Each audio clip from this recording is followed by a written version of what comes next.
Pertama-tama kita mengimport pygame. Pygame adalah library pada Python untuk pembuatan game. Kemudian kita import pygame_menu untuk membuat menu.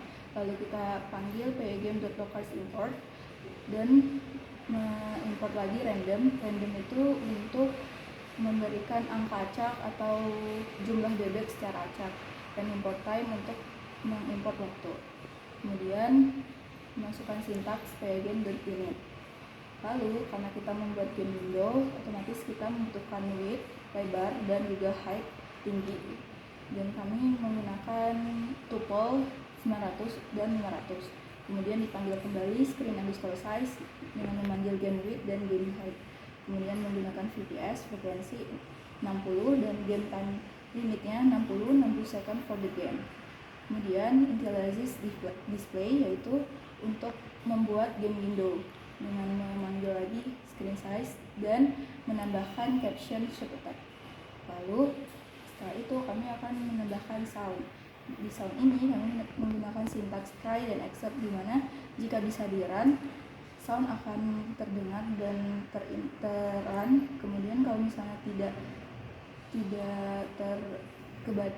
kebaca di Visual Studio Code, maka akan muncul error loading background music. Kemudian sound akan diputar dari awal, dari range 0,0, dan akan diputar dengan mode loop atau tanpa batas, yaitu -1.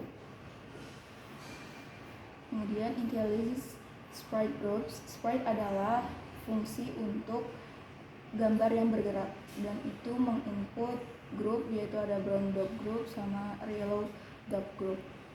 Lalu ada game variable. Game variable itu kami input ada pelurunya bisa di display berapa saja, bisa dari 10, 20, 30 dan seterusnya.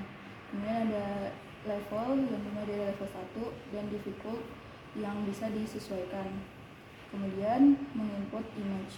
Menginput image menggunakan class load_image yang dimana memanggil image dari folder yang telah dibuat, yang ini. Kemudian ada class duck. Class duck ini untuk mengimport duck, di mana setiap ducknya memiliki atribut X dan Y. Dan init untuk menginisialisasi duck tersebut.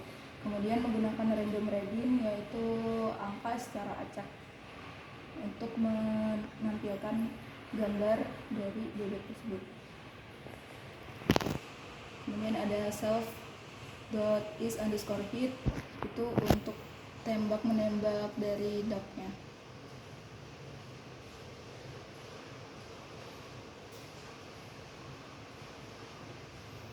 Yang ada game class game ini untuk menambahkan skor, column, dan text.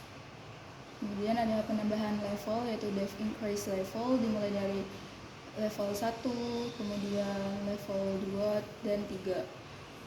Dan tingkat kesulitannya juga berbeda, dibedakan dari kecepatan bebek. Terus setiap levelnya itu akan diberikan peluru tambahan sebesar 10 dan tambahan waktu 10 detik.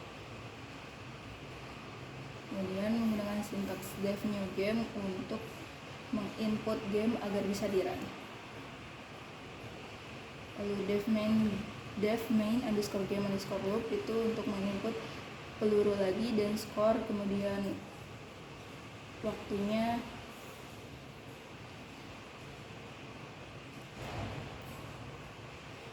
Untuk skor per level up itu 50 poin per level. Dan menginput gambar-gambarnya lagi.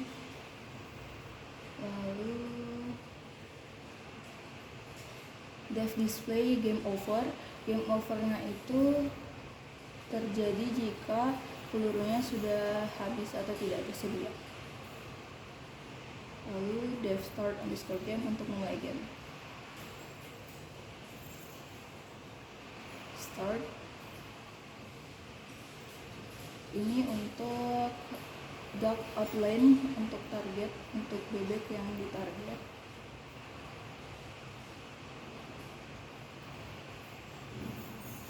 Dan ini di struktur jika skornya mencapai 46 atau mencapai skor yang telah diinput, akan lanjut ke level selanjutnya.